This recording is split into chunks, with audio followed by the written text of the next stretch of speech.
Ang topic natin for today ay, ang title is Lek. How do you pronounce it? Lek, Lekha. Ha or ha? Ha. Ha. Lek, Lekha.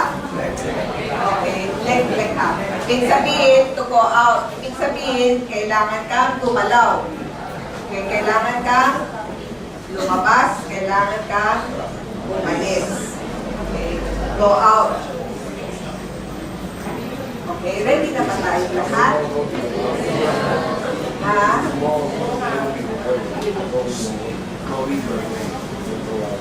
Going your way. Going God's way. Going away. In your way. Going in your way. Okay? Lekha. Oh. Ang ano natin ngayon is ang storya ni Abraham. Sino si Abraham? Gano'ng kahalaga sa buhay natin si Abraham? At alam nyo ba na si Abraham ang tatay ng ating pananampalataya? Bakit siya yung tatay ng ama ng ating pananampalataya? Alam nyo ba na ang mga ang Muslim ay galing din kay Abraham? Marami tayong bagay din na hindi naiintindihan tungkol sa Muslim. Muslim also came from Abraham. We the Jewish believe that the nation has three fathers and four mothers. Three fathers and four mothers. Three fathers is Abraham, Isaac, and Jacob. Three fathers, Abraham, Isaac, and Jacob. So Abraham is the father of all. Father of all. And the reason why we are also here today. Right? Yes. Because Isaac and Jacob, it's only equal to the Jews. Okay? And ito yung ating aaralin ngayong gabi ito. Okay, may bisita tayo ngayon. Good evening. Pero amazing yung kwento dahil marami tayong maliliwanagan kung ano tayo ngayon, ano naman ang mga Israelita or mga Hudyo, at ano naman ang role ng Muslim. Ito, mahalaga maintindihan natin dahil ito yung pundasyon. This is the foundation of our faith. But before we start, let's all sing our awesome God. Because naiintindihan ko si Abraham dahil ang ating Panginoon ay tinawag din niya ako maraming beses at ang aking witness is si Wilson ko dahil madalas inigising ko siya when God is telling me something. So, and siya witness na hindi ako nawawalan ng bait. Tama? Okay? And I'm saying that I understand Abraham's situation because I also experienced something like what Abraham experienced. But I have a witness, which is Wilson Go. Because he has no choice. He's beside me on the bed. At kinigising ko siya. I will call him and ask him to kneel down because God is speaking to me. So, that's why I understand very clearly what's the purpose of all these revelations coming from God. Okay, but before we start, let's all say, God is an awesome God. Alam nyo ba na ang location ng Magallanes ay parang isang lampara? Yung menorah sa Israel ay 7 na ilaw. At pag tinignan nyo sa Google Map, ang Magallanes, dahil yung kalsada, like Magallanes Road, is pa ganon. Yung tatlo siyang ganon. Tapos, meron sa gitna kalsada. At titingnan mo, para siyang shape talaga ng menorah. And if I remember correctly, lumipat tayo dito after my brother died. in year 2010. And it's exactly also the time when I started studying the Torah. And that was also the time when we moved here to Magallanes. And amazing that this number 32 is quite in the middle of this menorah. Amazing? Coincidence? For me, no. God led us here. And God brought the Torah into my life, into our lives, and into your lives. Kaya may reason lahat ng bagay. At makikita natin dito, yung katulad ng pagtawag ng ating Panginoon kay Abraham, meron din dahilan. At para sa akin din, tinawag ako, at si Wilson ay naghanap ng lugar na to, lahat na yon may dahilan. At ang alam ko, dadalhin tayo ng ating Panginoon somewhere. At alam natin na ito yung pinili rin niyang lugar. Makikita rin natin sa buhay ni Abraham nung pagtawag sa kanya para lumabas, at ang una niyang pinuntahan ay nagtayo siya ng altar pagka alis niya. Umpisahan natin yung Lekha. Okay. Tingnan natin yung background ni Abraham. Sino si Abraham? Saang lahi galing si Abraham? At alam natin, last week, sino yun? Si Noah. Okay? So, pagkatapos ni Noah, ano ang nangyari kay Noah? Basahin natin. Si Noah ay 600 taon gulang nang ang delubyo ng tubig ay maganap sa lupa. At si Noah ay nabuhay pa ng 350 taon pagkatapos ng delubyo. Okay. Ilang taon si Noah? 600 plus ilan? 350. Total ilang taon si Noah? 950 years. 900, tandaan nyo yun ha? 950 years. Okay? Sumunod, ito ang kasaysayan ni Shem. Si Shem ay 100 taong gulang na maging anak ni Arphaxad. Correct?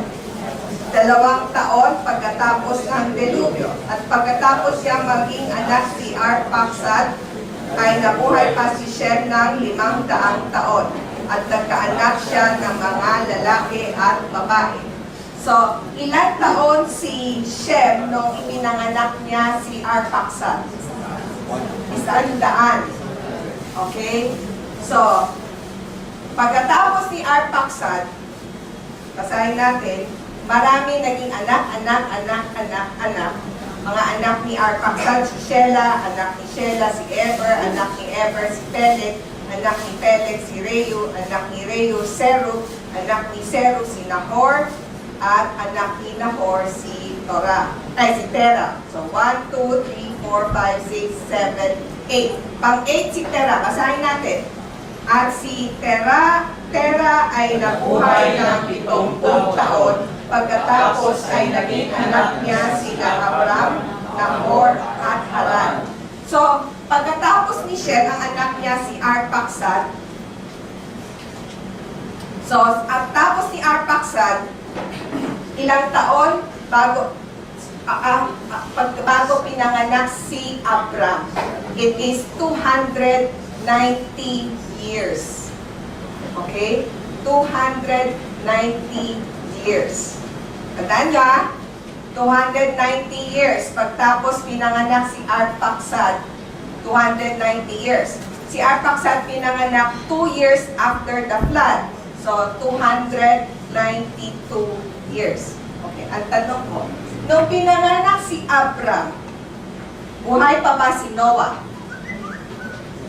When Abram was born, was Noah still alive? Ha? Ano? Buhay pa si Noah. Tama? No, pinanganak si Abram, si Noah ay 892 years old. At si Shem, buhay pa ba si Shem? Si Shem ay 390 years old. So buhay pa ba siya nung pinanganak si Noah? Si Shem ay nabuhay ng 600 years. So, buhay pa ba si Shem? Is Shem still alive when Abram was born? This is very important. Kasi sino yung, ano yung inabutan kong ninuno ko, will they have influence in you? Will they? Yes. Okay, because hindi natin nakikita to. So when Abram was born, Noah was still alive, Shem was still alive. So alam ni Noah, alam ba ni Abram first hand kung ano nangyari sa kailan Noah? Alam o hindi? Alam. Okay. Kasi mahalagang maalala natin yon. So may influence si Noah kay Abram dahil buhay pa si Noah nung pinanganak si Abram. Okay, ang question, buhay pa ba si Noah nung pinanganak niya si Isaac? Isaac was born 100 years. Wala na. Okay. Patay na. Yes. So, okay, si Abram. So, basahin natin, si Abram. Basahin natin. At sina Abram at Nahor ay kumuha ng kani-kaniyang asawa. Ang pangalan ng asawa ni Abram ay Sarai. Did you pronounce it Sarai? Sarai. Okay, Sarai. Okay. Si Sarai ay ano? Baob. Wala siyang anak. Ha? Hindi siya ano ha? Hindi siya si Jennifer Laute. Okay? Hindi siya si Jennifer Laute. May matres siya. Okay? So, anong nangyari nung panahon na yon? Imagine mo, nandun pa si Noah, pero anong naging lahi, anong nangyari nung pagka, ano nila sa delubyo? Anong nangyari sa lahi ni Noah doon sa lugar na yon? Nagkaroon sila ng mga Diyos-Diyosan. Okay? Pagan practice. Basahin natin. Pagkatapos ay, basahin natin lahat. Pagkatapos ay kinuha ni Tera si Abram na kanyang anak at si Lot na kanyang anak, ni Haran na kanyang apo at si Sarai na kanyang manugang na asawa ni Abram na kanyang anak at lumaon silang kasama niya mula sa Ur ng mga Kaldeo upang pumaroon sa lupain ng Kanaan. Sa kalaunan ay dumating sila sa Haran at nanahanan doon. At ang mga araw ni Tera ay naging 200 taon at 205 taon. Nang magkagayon ay namatay si Tera sa Haran.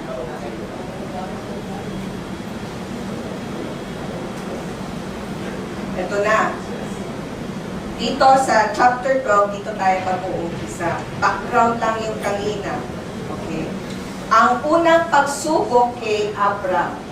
Ngayon, pag-aralan nyo mabuti, itong pagsubok ay parang pagsubok din sa ating bawat isa. Ang pagsubok ng ating pananampalataya. Ang buhay natin ay dapat maging tulad din ni Abraham. Dumaan din sa maraming mga pagsusubok para subukan ang ating pananampalataya. Kung walang pagsusubok, hindi tayo magiging ang pagsubok ang dahilan para tayo ay lumapit lalo sa ating Panginoon. So basahin natin ang unang pagsubok ni Abraham. Basahin natin. At sinabi ni Yahweh kay Abram, yumaon ka sa iyong lakad, mula sa iyong lupain, at mula sa iyong mga kamag-anak, at mula sa bahay ng iyong ama, patungo sa lupain na ipakikita ko sa iyo, at gagawa ako ng isang dakilang bansa mula sa iyo, at pagpapalain kita, at padadakilain ko ang iyong pangalan, at ikaw ay maging isang pagpapala. So ano unang pagsubok? Ano sinabi ng Panginoon kay Abram? Ano ang pangako binigay sa kanya? Pagpapalain siya. Anong ibibigay sa kanya? Anong pagpapala matatanggap ni Abram? Yung pangalan ay dakila. Magiging dakila. Kasi ang ibig sabihin ng pangalan ni Abram, no? Abram ay paano sabihin yun? Maging isang mahalagang tao. To become a great person or to be an important person. Yung ibig sabihin ng pangalan ni Abram. Okay. So, merong pangako ang Panginoon at ano ang dapat gawin ni Abraham? Ano? Yumaon. Go forth. Yun yung title nating lekha. Go forth. Ano? Inalis siya sa... Pinaalis. Oo. Bakit siya pinaalis? Para sumuti. Dahil doon sa lugar nila, yung Ur of Chaldean, yan yung Baghdad, correct? Is it? Baghdad, the Ur of Chaldean is Iraq. Yeah, oo. You are also from Iraq, correct? Ha? Your grandparents, sorry. Marami ring mga, si Abram, noon nandoon sila sa Iraq. Okay, sa Ur of Chaldean. Tapos dahil doon maraming Diyos-Diyosan, pagan practice, okay, then God started to talk to him. Remember the background of Abram, Noah was there. So there is an influence or witness, testify. Okay? So, doon kinausap ng Panginoon si Abram na lumikas, umalis doon sa Iraq. Okay. At ano pa sinabing pangako? Basahin natin. At pagpapalain ko yaong mga nagpapala sa iyo, at siya na sumusumpa sa iyo ay susumpain ko, at yak na pagpapalain ng lahat ng pamilya sa lupa ang kanilang sarili sa pamamagitan mo. Alam mo ba na itong sumpa, may dalawang sumpa dito, di ba? Sinabi, pag sinumpa ka ng tao, pag may nagsumpa kay Abram, yung tao nagsumpa kay Abram ay susumpain din. Ang ibig sabihin ng unang sumpa, yung kalal, ibig sabihin kinutya mo, parang diniscriminate mo, ang tingin mo kay Abram ay mababa, yun ang ibig sabihin nun. At ikaw ay magtatanggap ng sumpa. So tayo ay mag-ingat. Kung hindi katulad nila, sila ay lahi, talaga direct lahi ng Abraham. Si Paddy rin, direct lahi ng Abraham.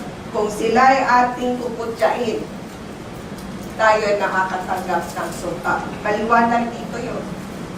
Okay. So, anong ginawa ni Abram? Sumunod siya o hindi? At dahil dito, siya ang naging pasimuno ng pananampalataya. Basahin natin. Sa gayon ay humayo si Abram, gaya ng sinalita ni Yahweh sa kanya, at si Lot ay sumama sa kanya, at si Abram ay 75 taong gulang nang umalis siya mula sa Haran. Kaya kinuha ni Abram si Sarai na kanyang asawa, at si Lot na anak ng kanyang kapatid, at ang lahat ng pag-aari ng kanilang natipon, at ang mga kaluluwa na kanilang kinuha sa Haran. At sila ay umalis upang pumaroon sa lupain ng Kanaan, nang dakong huli na dumating sila sa lupain ng Kanaan. So, di ba pangako ng binigay ng Panginoon pag pumunta siya sa Kanaan? Promise land, tama? So, ano tingin nyo pag sinabi ng Panginoon, Ethel, pumunta ka ng Saudi Arabia, yayaman ka doon. Pumunta ka doon, anong ine-expect mo? Ha? Yayaman, tama? Ikaw? Kaya nga maraming, kahit nasa may gera na sa Syria, gusto pa pumunta ang Pinoy doon eh. Anong ine-expect? Pagka sinabi pumunta ka? Ha? Yayaman. Pero ano natagpuan ni Abram when he went to Canaan? Pakikita ko sa inyo. Ito yung mapa ng Canaan, which is Israel. Okay? Sabi nila, dati Canaan ay Israel ngayon. Pero ang Canaan, ang lupang pinangako ng Panginoon, ito ay isang banal na lupa, Holy Land, Holy Israel, or ang dating tawag nila is Palestine, the Promised Land, the land of milk and honey. Di ba? Lagi sinasabi niya, Panginoon, ito ay lupa ng gatas at pulupukyutan. Correct? Pero alam niyo ba na ang ilaw?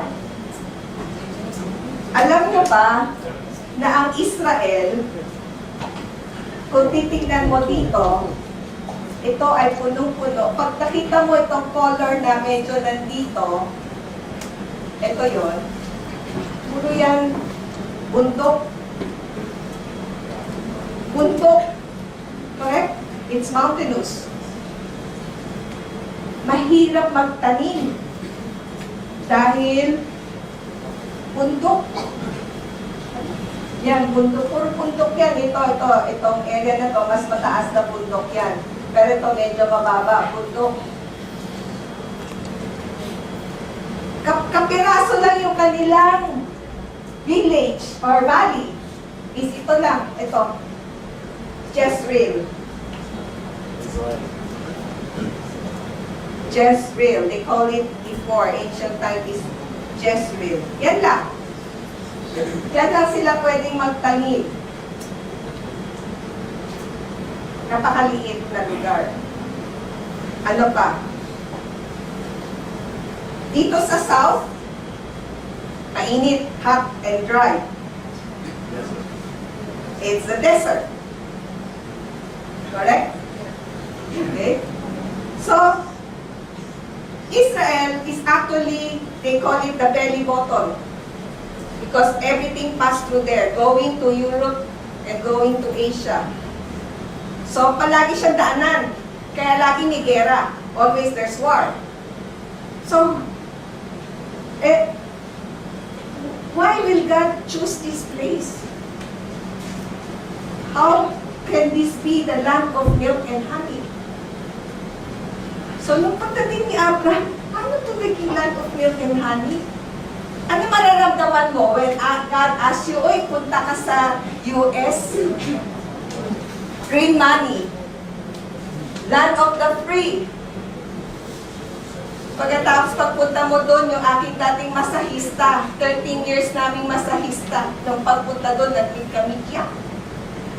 Ma'am, hindi ko alam, ganito pala kahirap ang buhay dito. Kung alam ko lang, hindi na ako pumunta dito. Ano mararamdaman mo kung ganun ang iyong matatagpuan? Israel, why is it the promised land? In spite that the rain, yung ulan, limited.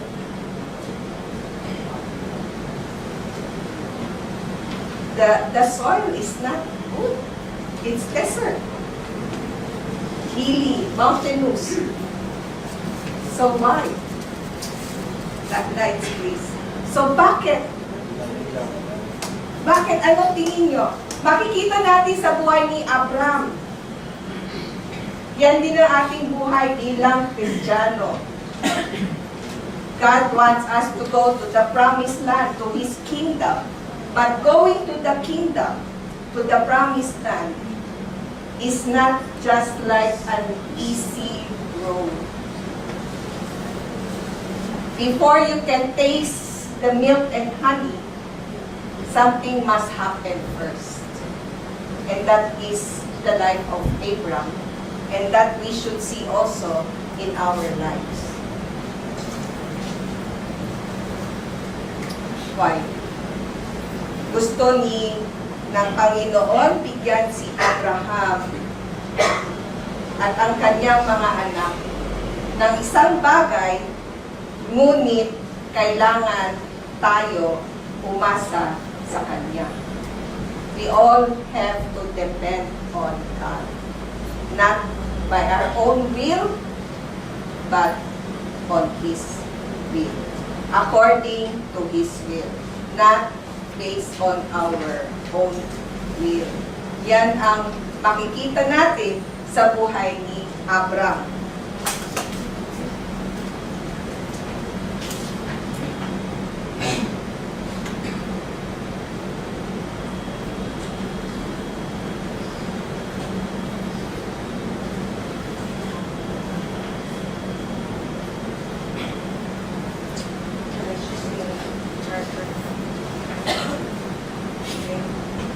Next, basahin natin, naiintindihan natin. So, ang Israel, physically, agriculturally, lahat, kailangan sila mag-depend sa Panginoon. Kaya kailangan maging masunurin sila sa kanyang salita para may dumating na ulan sa tamang panahon. Kaya lang ngayon, puro meron ng greenhouse, no? Sa Israel, sila yung pasimuno ng greenhouse dahil pag greenhouse, hindi ka naaasa sa Panginoon, hindi ka na kailangan magdasal kasi lahat condition na eh. No? Pero hindi yun ang plano pa rin ng Panginoon. Ang plano ng Panginoon ay umasa tayo sa Kanya. Okay? Basahin natin, Genesis 12:6. Si Yahweh ngayon ay nagpakita kay Abraham at nagsabi, sa iyong binhi ay ibibigay ko ang lupang ito. Pagkatapos ay nagtayo siya roon ng isang altar para kay Yahweh na nagpakita sa kanya. So kahit na pagdating doon ni Abraham, at yung ganun ang kondisyon na nakita niya, at alam niya dahil sa ang Panginoon ang nag-utos sa kanya na pumunta doon, pagkarating niya doon, siya ay nagtayo ng altar. Okay? Nagtayo siya ng altar sa Shechem. Okay. Sa may punto, a district in northern Palestine. Where is that now? The Shechem. How do you pronounce it? How do you spell it now? Shem? Shem. S-C-H-E-M. Shem. So hard to learn. Okay. But where is that? In the north? No. We go back to the map? Can we go back to the map? Goes to the Jordan. In the map, you can see it. It's here. It's here. Okay, what is that now?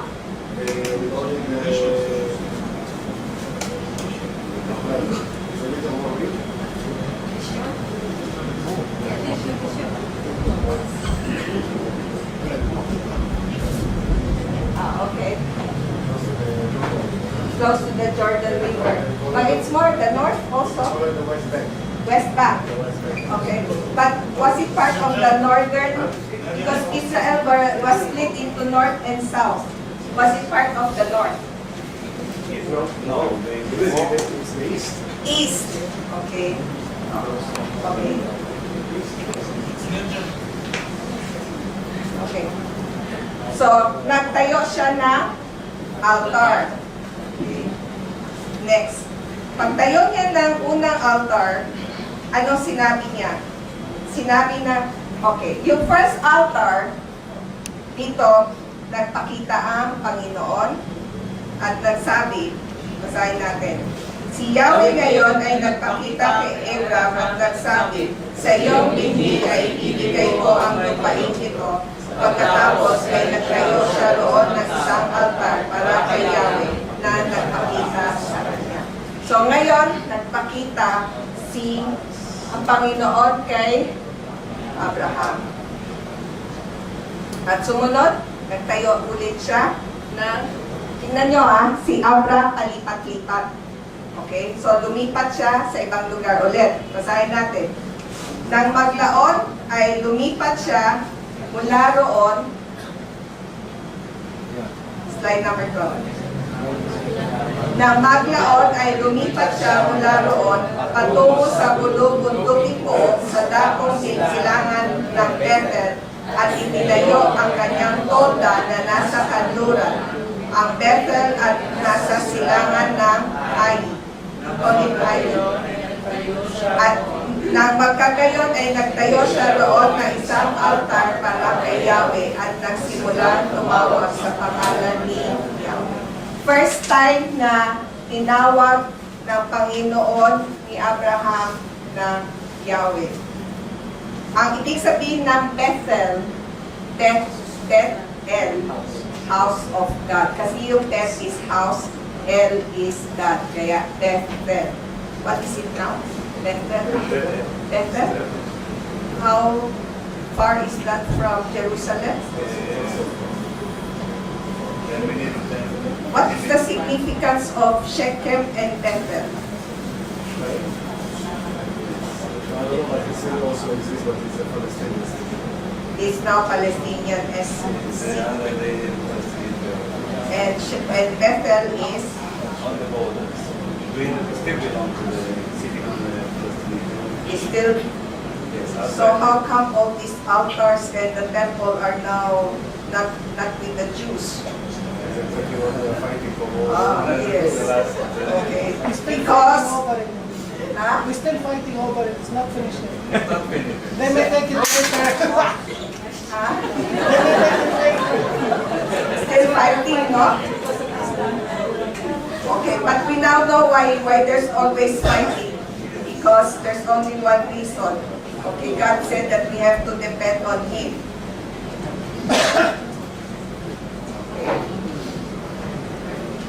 Next, ano nangyari? After pumunta sa Shechem, nagtayo siya ng first altar, then sa Bethel, the second altar, ano nangyari?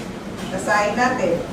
At nagkaroon ng isang taggutom sa lupain at si Abram ay lumusong patungong Egypto upang manirahan doon bilang dayuhan sapagkat matindi ang taggutom sa lupain. So ito, first time na binanggit yung taggutom dahil tagtuyo.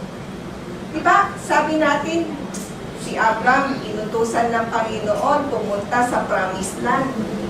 Okay, pero pagpunta niya sa Promised Land, hindi pala Promised Land, hindi pala to land of milk and honey.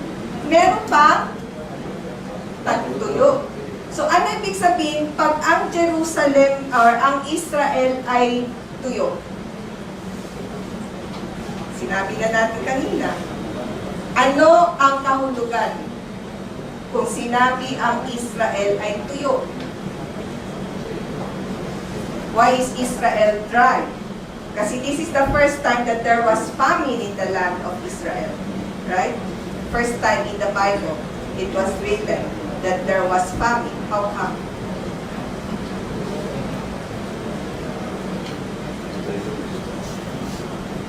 How come? Huh? How come it's dry? It's actually, if you look at Israel, it's easy to get dry. Yeah, because there's little water. But then, that's why it says you have to rely on God. You have to trust God. You have to follow His covenant. But then, if you forget the covenant, then the people suffer. Okay? So, because of that, dry ang land. Okay? Kaya dito nakikita natin, habang tayo sinusubukan, dito pinapakita yung pagsubok sa ating pananampalataya. Dadaan tayo lahat dyan, the test of faith. Ang unang pagsubok ni Abram, yung pag-alis niya, yung sumunod na pagsubok, yung tagtuyo. Basahin natin sa Romans chapter 5 verse 3, itong mga pagsubok sa buhay. At hindi lamang yan, kundi magpundi tayo samantalang nasa mga kapighatian. Yamang alam natin na ang kapighatian ay nagbubunga ng pagbata. Ang pagbabata naman ng sinang-ayunang kalagayan, ang sinang-ayunang kalagayan naman ng pag-asa at ang pag-asa ay hindi umaakay sa kabiguan. Sapagkat ang pag-ibig ng Diyos ay inuhos sa ating mga puso sa pamamagitan ng banal na Espiritu na ibinigay sa atin. So, pagsubok.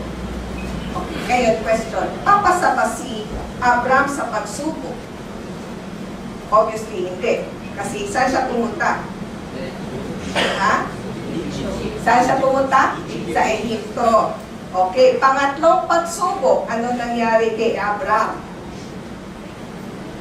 Basahin natin. Kaya nangyari na pumasok si Abraham sa Egypto, nakita ng mga Egyptyo ang babae na siya ay napakaganda. At nakita rin niya ng mga prinsipe ni Pharaoh at pinasimulan nila purihin siya kay Pharaoh.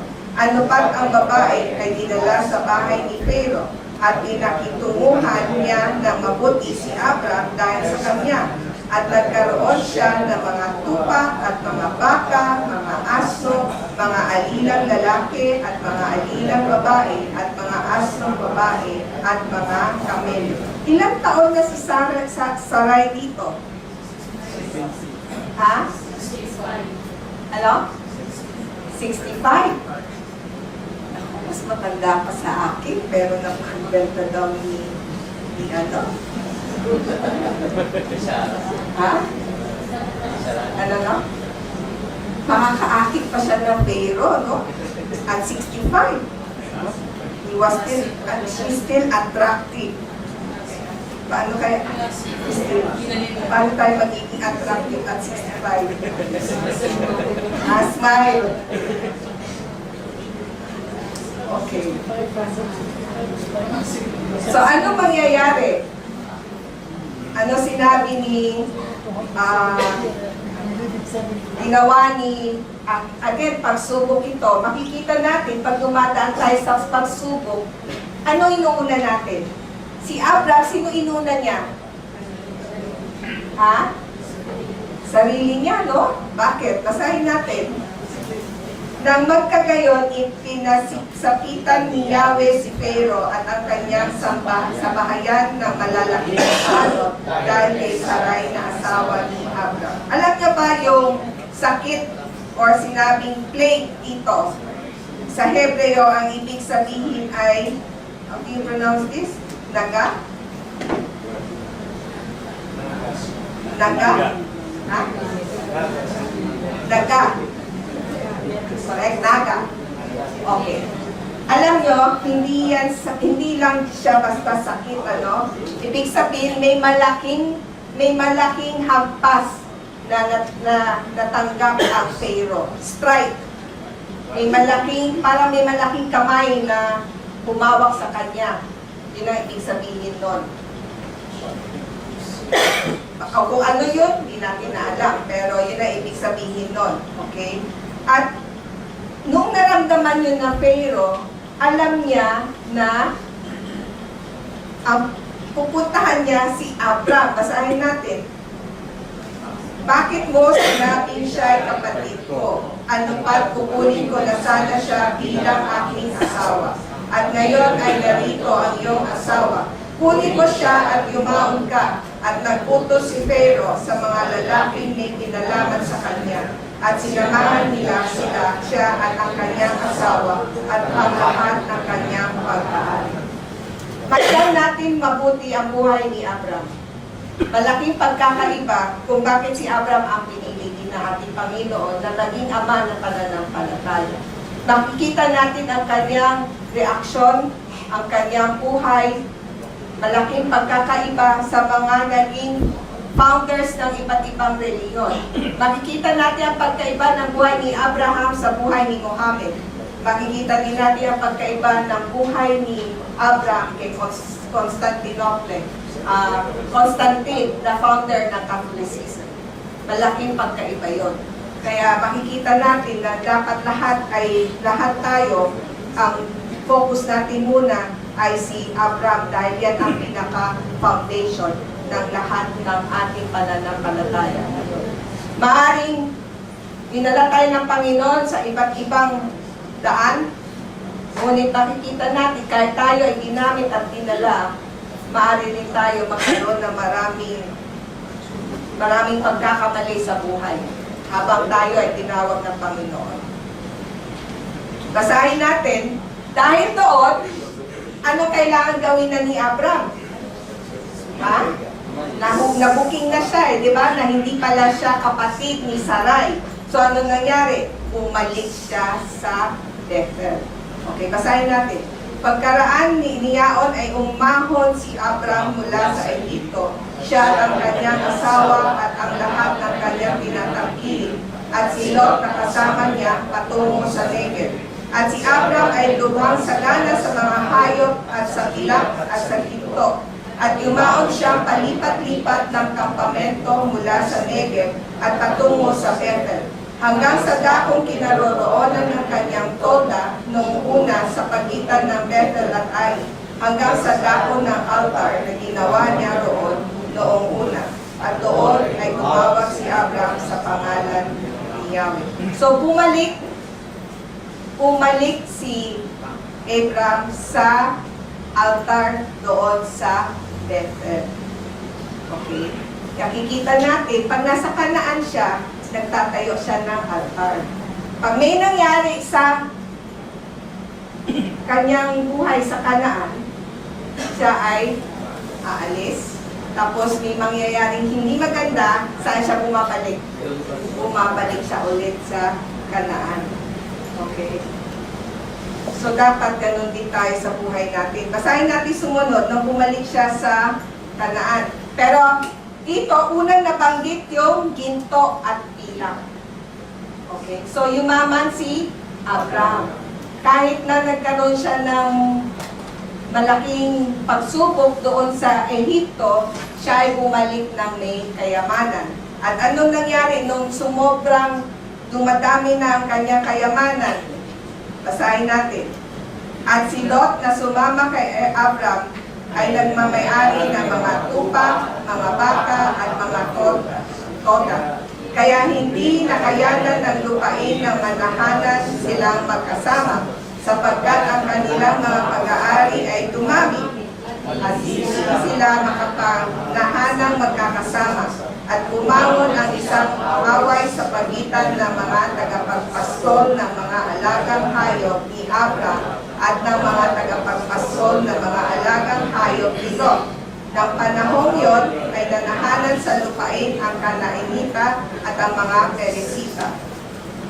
Okay. So ano sinabi ni Abram? Nung nag-aaway na yung mga tauhan niya, tauhan ni Abram at tauhan ni Lot.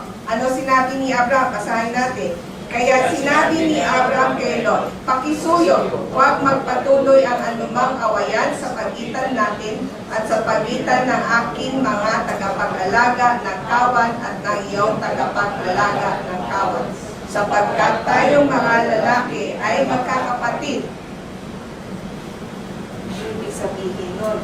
Like example, tayo Kristiyano, sila Hudyo. Dapat ba tayo mag-away? Si Pati, Muslim, dapat ba tayo mag-away? Sinabi dito. Sumunod, basahin natin. Hindi ba ang buong lupain ay nakalaan sa iyo?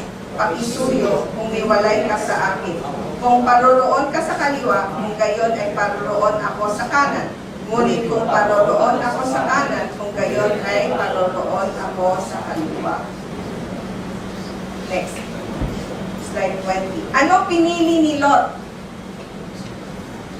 Basahin natin. Kaya itiningin ni Lot ang kanyang mga mata at nakita ang buong distrito ng Jordan na lahat niyaon ay isang buok na natutubigang mainam bago winasak ni Yahweh ang Sodom at Gomorrah. Tulad ng hardin ni Yahweh, tulad ng lupain ng Egipto hanggang sa Zoar, hindi magkagayon ay pinili ni Lot para sa kanyang sarili ang buong distrito ng Jordan at inilipat ni Lot ang kanyang kampo sa dakong silangan, kaya humiwalay sila sa isa't isa. Tingnan natin yung next slide.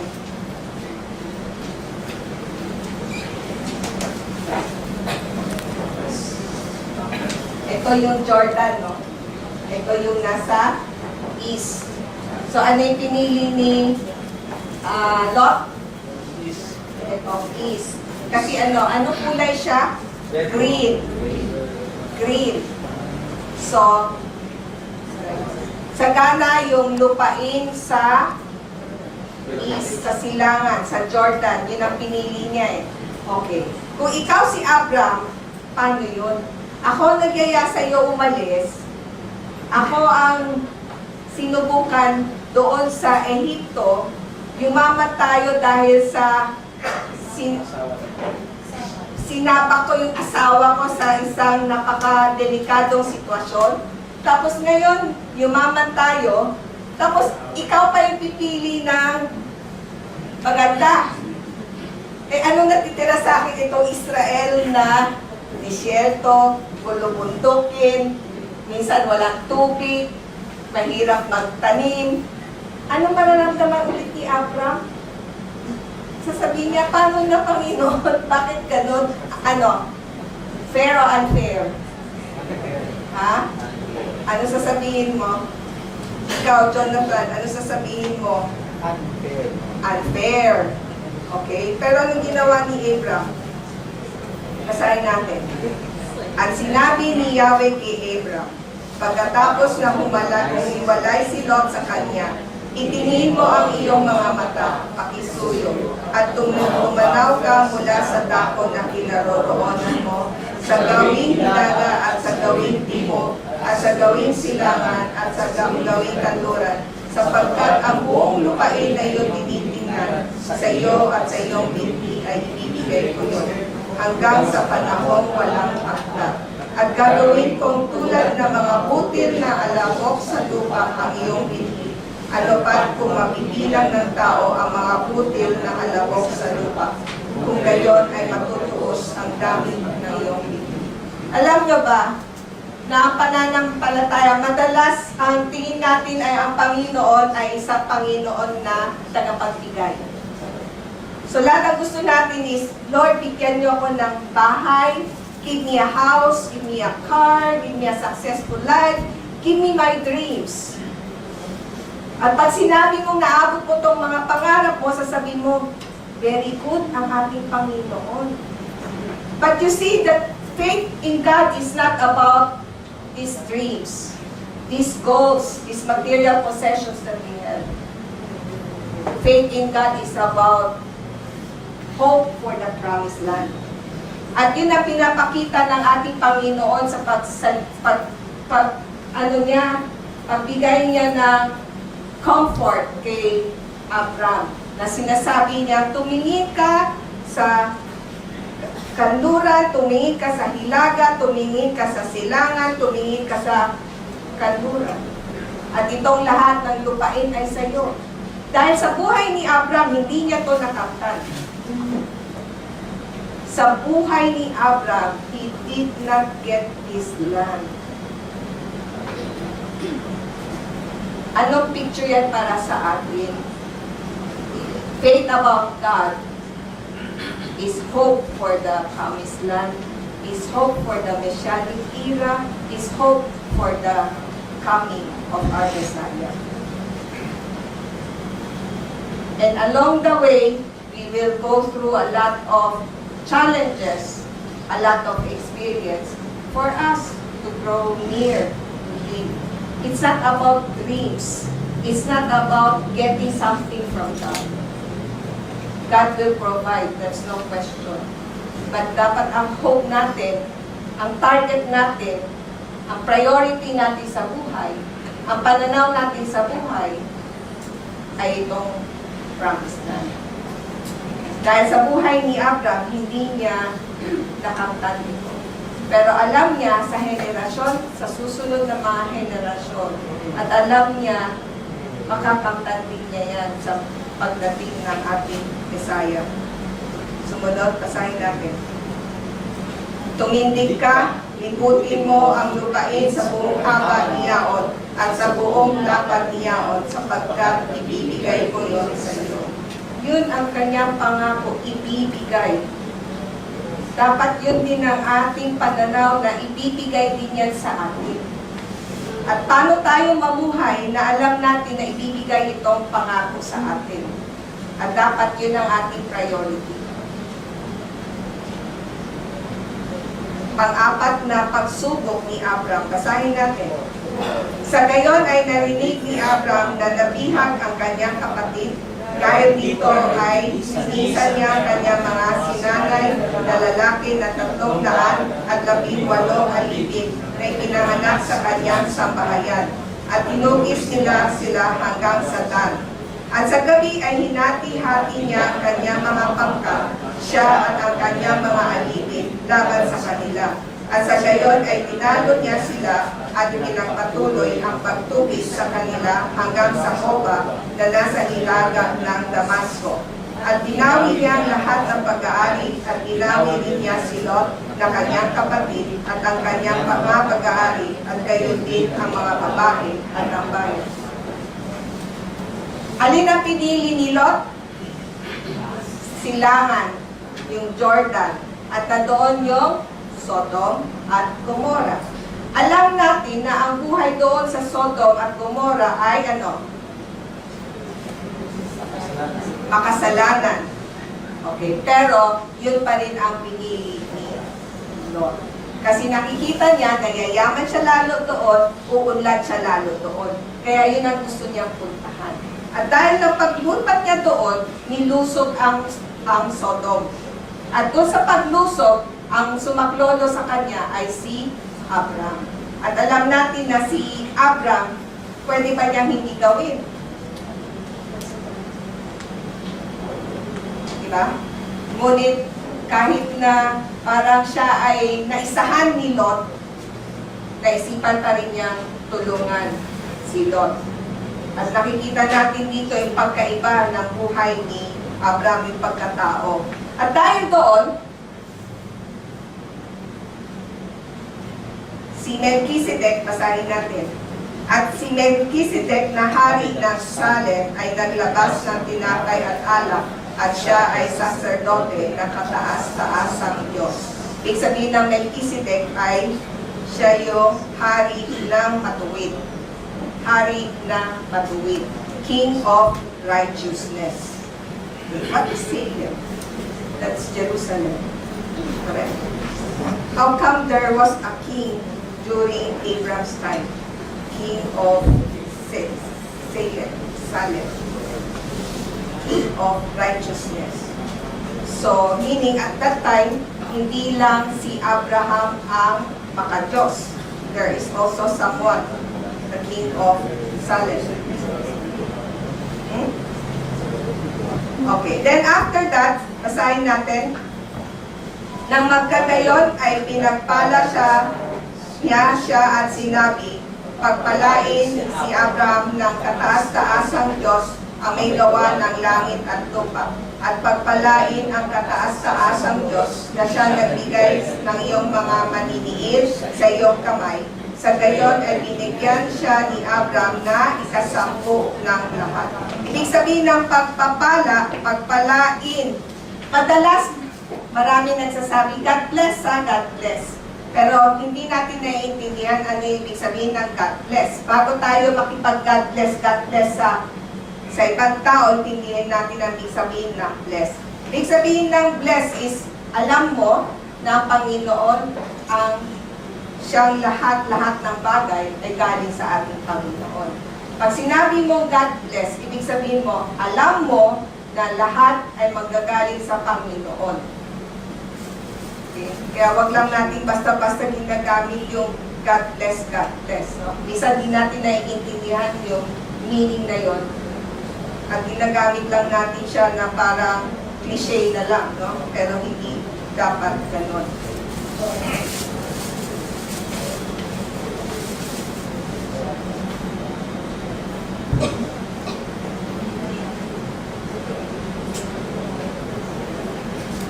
Tatalon tayo, slide number 31. Ngayon, meron ulit na ibang pagsubok kay Abraham. Paano siya dadami? Baog. Sinong baog? Si Sarai. Okay. So, ngayon, basahin natin. Now, Sarai, Abraham's wife, at si Sarai na asawa ni Abraham, ay hindi magkaanak sa kanya. Ngunit siya ay isang alilang babaeng Egyptio, at ang pangalan nito ay Hagar. Kaya sinabi niya kay Sarai, sinabi ni Sarai kay Abram, pakisuyo ngayon, sinarhan ako ni Yahweh mula sa pag-aanak. Pakisuyo, sumiping ka sa aking alilang babae. Marahil ay magkakaroon ako ng mga anak mula sa kanya, at nakinig si Abram sa piling ni Sarai. Okay. So, anong ginawa? Ha? Ano? Ano no? Cohabitation. Ha? Cohabitation. Cohabitation. Oo. Ang asawa ang nagsupply. Okay? Ang asawa ang nagsupply. So, ano nangyari? Nabuntis? Nabuntis. Basahin natin. Nang magkagayon ay kinuha ni Sarai na asawa ni Abram si Hagar na kanilang halilang babaeng Egyptio. Sa pagwawakas ng 10 taon ng pananahanan ni Abram sa lupain ng Kanaan, at ibinigay ito kay Abram na kanyang asawa bilang asawa niya. Kaya sumiping siya kay Hagar, at ito ay nagdalang tao. Nang mabatid niyang siya ay nagdadalang tao, nang magkagayon ay nagsimulang maging hamak sa kanyang paningin ang kanyang amo na babae. So ano nangyari kay Hagar?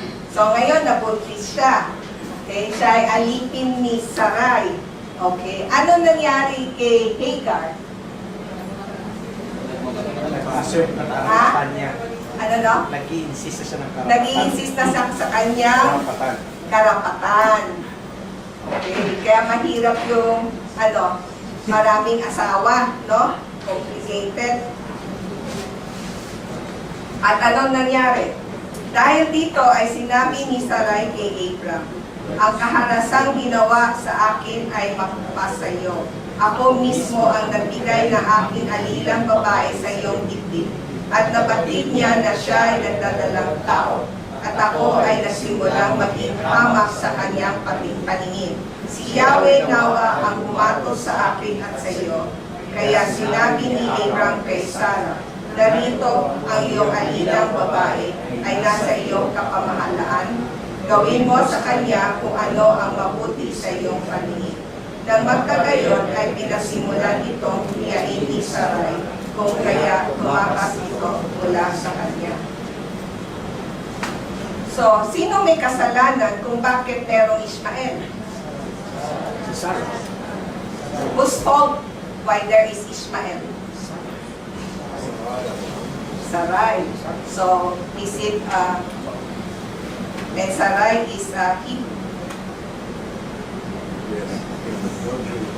Ha? No Jew, but no Jewish. Not Jewish? Not yet. But he is the ancestor of the Jews. Okay? So, Ishmael is the fault of the Jews. Of course. Okay, next, basahin natin.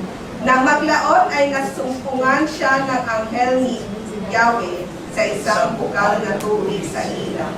Sa bukal na nasa daang patungo sa sur. At siya ay nagsimulang magsabi, Hagar, alilang babae ni Sarai, saan ka nanggaling at saan ka pupunta?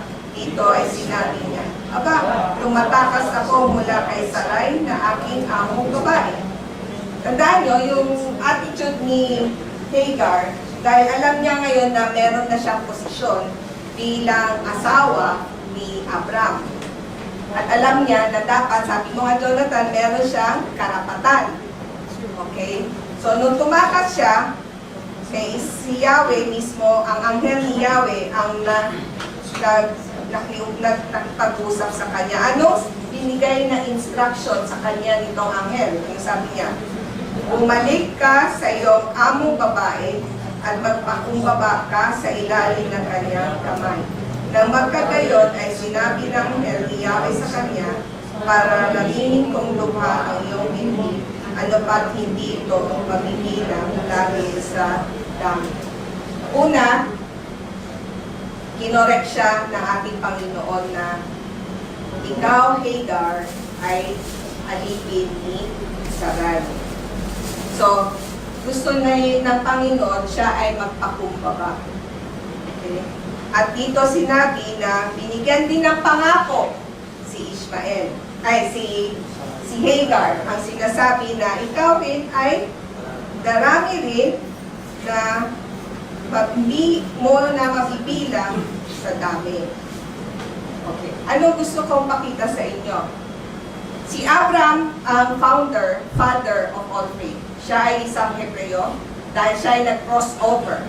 Ibig sabihin ng Hebrew is crossover. Tumawid. Parang tayo, maging pagtanggap natin sa ating Messiah, si Yeshua, tayo rin ay tumawid, crossover. So tayo ay naging kaparte rin bilang grafted ng puno ng olibo, puno ng Israel. Dito rin makikita natin na yun ang umpisa ng Abraham, ang nag-umpisa ng Judaism. Tayo dahil sa ating connection ngayon sa ating Messiah, si Jesus Christ, tayo rin ay kabahagi ng ni Yeshua at tayo ngayon ay kabahagi ng Israel. Ano naman ang ngayon ng mga Muslim? Ang Muslim, dahil sila ay lahi ni Ishmael. Ngayon, dahil sila ay lahi ni Ishmael at merong silang propetang si Muhammad na nagkaroon ng pag-uusap kay, or nagpakita, or nakarinig siya ng boses galing sa ating Panginoon. At doon nagsimula ang Islam. At sila rin ay bahagi ni Abraham. At kung makikita mo, itong tatlo, mga Judaism, tayong Kristiyano, at mga Muslim, kung tayo ay naiintindihan natin kung saan tayo lahat nanggaling at irerespeto natin ang pinanggalingan natin, at maintindihan natin, nagkaiba-iba lang tayo ng direksyon, pero lahat tayo ay papunta doon sa pagdating sa pangako kay Abraham na lahat ng lupain ito ay sa iyo. Kung naiintindihan natin yon, dapat tayo ay nagkakasundo. Hindi tayo nag-aaway-away. Kung naiintindihan natin mabuti yun. Kung wala Messiah, si Yeshua, wala tayo sa picture ng Israel. Ngunit kung wala pagkakamali si Sarai na pinanganak si Ishmael, na doon nanggaling ang lahi kay Muhammad, wala rin ang mga Islam ngayon na nanggaling din kay Abraham. So lahat yung kung titignan mo, lahat ay papunta doon kay Abraham. At ito si Ishmael, basahin natin yung anak ni Abraham at ni Hagar. Basahin natin. Isinusumpa ng anghel ni Yahweh sa kanya, narito, ikaw ay nagdadalang tao at magsisilang ka ng isang anak na lalaki at tatawagin mong Ishmael ang kanyang pangalan.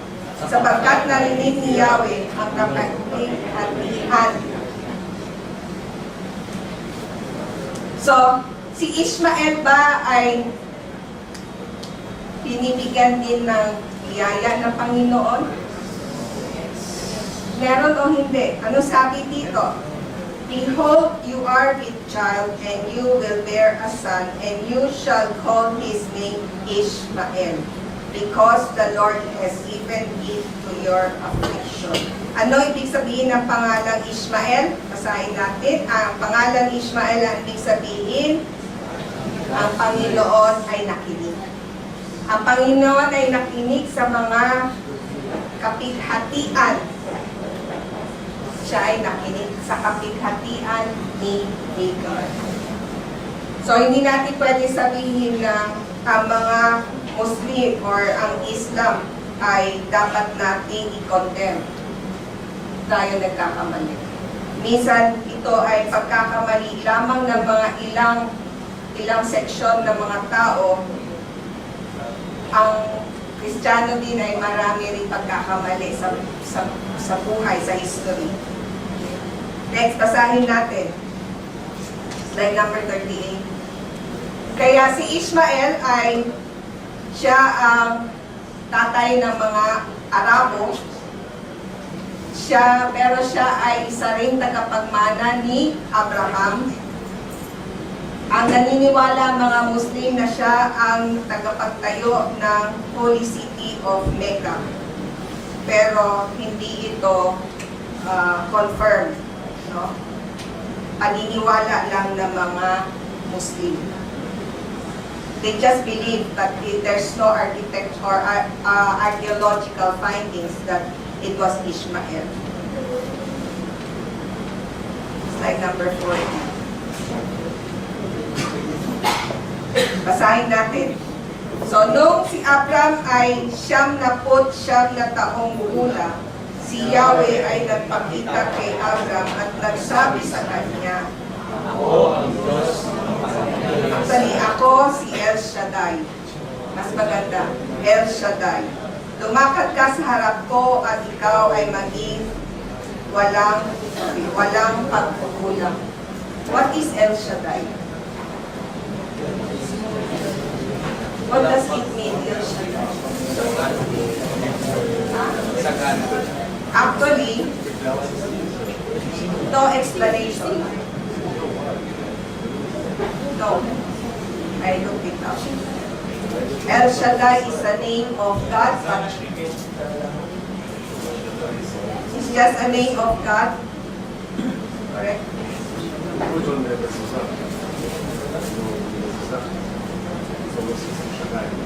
Yes, but that's what's the meaning of Shaddai.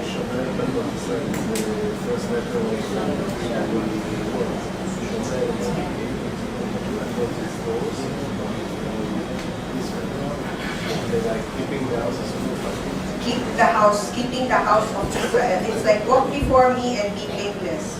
That's what it means here. Lumakad ka sa harap ko at ikaw ay maging walang pagkukulang. Meaning, if you are in the house of God, you will lack nothing. Correct? Something like that. Okay. So, El Shaddai, actually, yung Shaddai, walang exact na, binigay lang ng Panginoon yung pangalan na yun, El Shaddai. Pero makikita natin dito, yung sinasabi na lumakad ka sa harap ko at ikaw ay walang pagkukulang. So, when you're in the house of God, you lack nothing. Gusto ko makita dito na pagkatapos pinanganak ni Ishmael, okay, wala pa si Isaac nung time na yon. Okay, wala pa si Isaac. Merong pangako binigay ang Panginoon kay Abraham. Basahin natin sa Genesis 17:2. At ibibigay ko ang aking tipan sa pagitan ko at sa iyo upang maparami kita ng pagkarami-rami. So, itong pangako na to, tanong ko sa inyo, kasama ba si Ishmael dito sa pangakong ito? Kasama o hindi? Kasama. Okay. So, basahin natin. Basahin natin ngayon, sino yung kasama dito sa pangakong ito? Basahin natin. Ito ang aking tipan na iingatan ninyo sa pagitan ko at ninyo. Maging ang inyong pinili na kasunod ko, ang bawat lalaki sa inyo ay dapat magpatuloy. So, sino yung kasama sa tipan na to, yung pangakong ito? Yung covenant. Ha? Lahat ng lalaki. Ulitin natin sa Genesis 17:27. At ang lahat ng lalaki mula sa kanyang sambahayan, ang sino mang ipinanganak sa bahay, at ang sino mang pinili na sa dapit mula sa pagkibanyaga ay nagpatuloy kasama niya. Ano ibig sabihin? Tanong ko, ang mga Hudyo noon, kailangan silang magpatuli, circumcise, 8 days after birth. Required yun, kasi ikaw ay isang Hudyo. Okay? Dahil itong pagpapatuli, ito yung simbolo ng agreement between Abraham and ang ating Panginoon. Bali, ibig sabihin, ang pagpapatuli ni Abraham, ibig sabihin, siya ay nag-a-agree doon sa kondisyon, doon sa kanyang sa kanyang tipan, yung covenant. Sinabi ng Panginoon, go. At si Abraham ay sumunod. At dahil doon, binigyan ng pangakong lupa. At dahil doon, si Abraham confirmed by the circumcision. Okay. Basahin natin. Ang bawat lalaki ipinanganak sa iyong bahay, at ang bawat lalaki pinili ng iyong salapi ay walang pagsalang dapat magpatuloy. At ang aking tipan sa iyong laman at magsisilbing tipan hanggang sa panahong walang takda. At ang lalaking dituli na hindi nagpapatuloy ng laman ng kanyang tulong pala, ang kaluluwang ng iyon ay itipuli mula sa kanyang bayan, sinira niya ang aking tipan.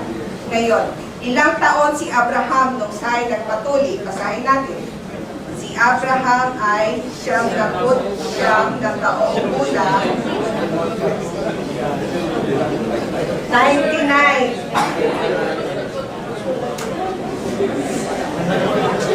Nagtatawa kayo. Ha? Tigas na? Ha? Ano na yun? Letter na. Letter na kanyang tinatanggal sa tigas. Okay, 99 na taong gulang nang magpatuloy siya ng laman ng kanyang dulong balat. At sino yung kasama niya? Si Ishmael na kanyang anak ay 13 taong gulang nang magpatuloy siya ng laman ng kanyang dulong balat. Nang mismong araw na yon ay nagpatuloy si Abraham at gayon din si Ishmael. Ngayon, ano naman ang natin? Kasi sila, para maging sabihin na ikaw ay kalahi si Abraham, dapat ikaw ay magpatuloy. At masasabi na ikaw ay isang lahi ni Abraham. Tama? Okay. Ngayon, sila, kailangan nilang gawin yon 8 araw pagkapanganak, sila ay kailangan magpatuloy dahil sila ay Hudyo, sila ay lahi ni Abraham. Ang mga Muslim, dahil lahi sila ni Abraham, at nakita natin na si Ishmael din ang kasama doon sa pagpapatuloy, so sila din ay kalahi ni Abraham at kasama rin doon sa pangakong yun. Paano naman tayo? Paano naman tayo? Paano tayo magpapatuloy? Paano yun pagpapatuloy?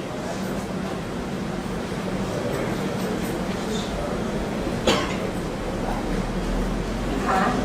Paano tayo magpapatuloy? Diba? Hindi naman tayo Hudyo. Hudyo ba tayo? Hindi. Hindi. So, kahit magpatuloy tayo, hindi tayo Hudyo eh. Correct? Kahit na magpatuloy ka, hindi ka pa rin pwedeng maging Hudyo. Correct? Can you be a Jew if you just circumcised? No, you cannot.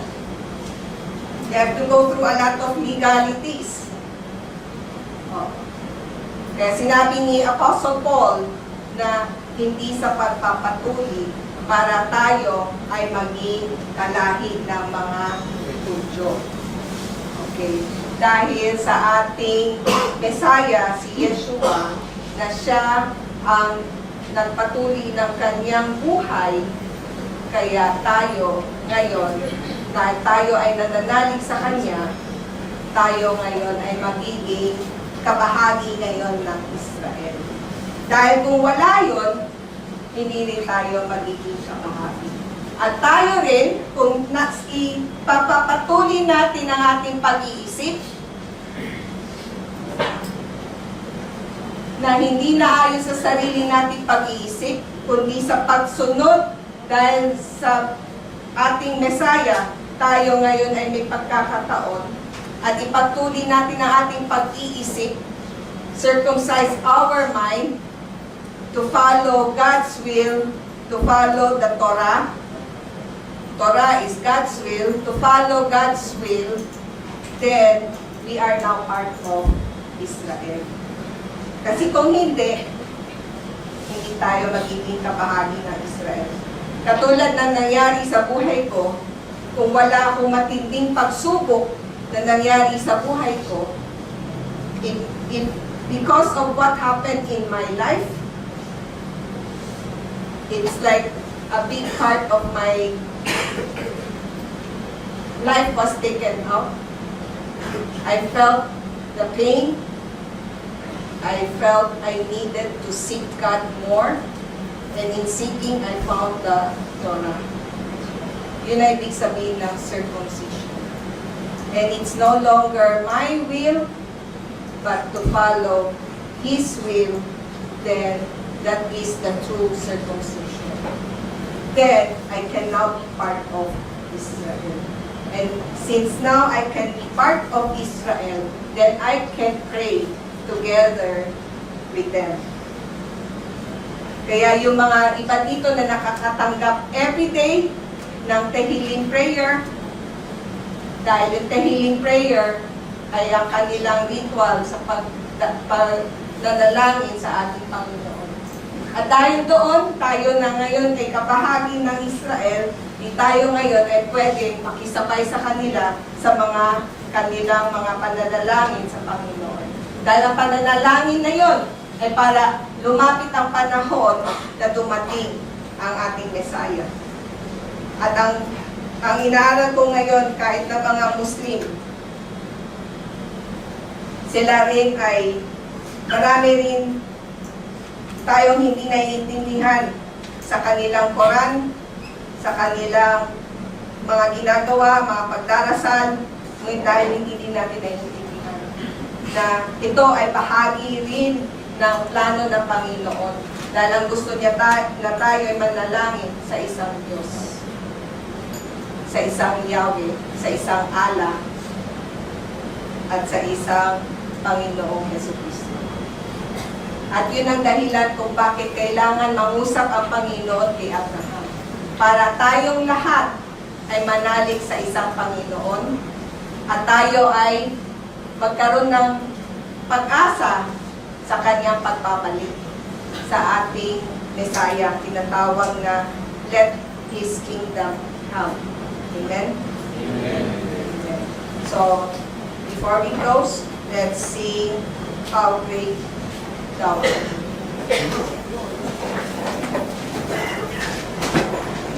How great is our God. How great is our God. Nagpapasalamat kami na pinadala mo si Jesus Christ to die on the cross para sa aming Kristiyano. Si Jesucristo ay isang Hudyo din. That's how great is our God.